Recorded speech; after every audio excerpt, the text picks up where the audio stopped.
بسم اللہ الرحمن الرحیم۔ محترم سامعین کرام، السلام علیکم ورحمۃ اللہ وبرکاتہ۔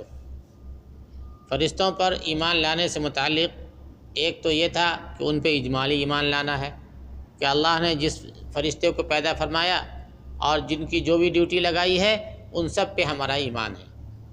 ایک فرشتوں پہ تفصیلی ایمان لانا ہے، یعنی جن فرشتوں کا نام، جن فرشتوں کا کام قرآن و حدیث میں اللہ نے ذکر فرمایا ہے تو ہمیں انہیں پوری تفصیل کے ساتھ ایمان لانا ہے، ان کے کام، ان کے نام کے ساتھ۔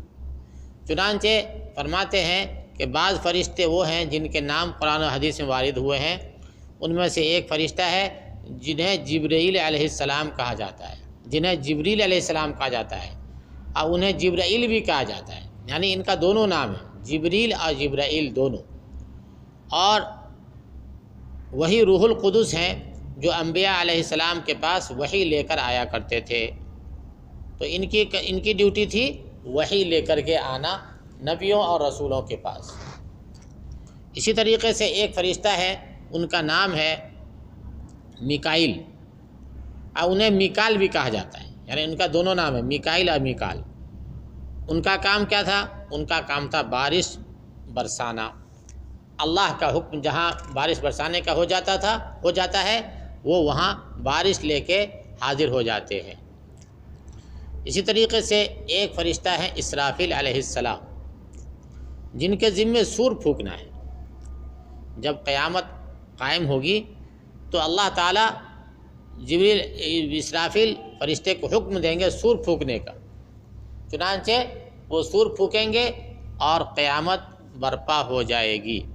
اس وقت اس کی ہر چیز تباہ ہو جائے گی، سارے انسان، ساری چیزیں جو ہے ختم ہو جائے گی، اور اللہ کے سوا کوئی نہیں بچے گا۔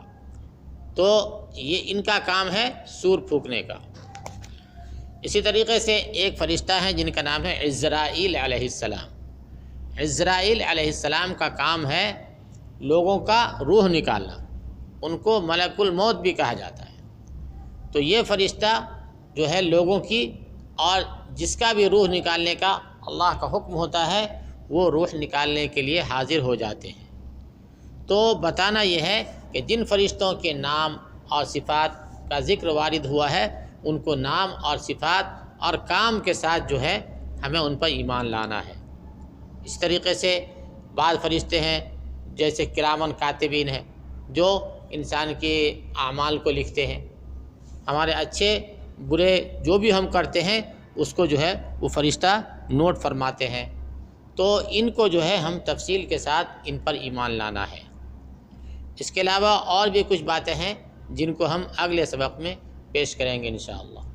وآخر دعوانا ان الحمد للہ رب العالمین۔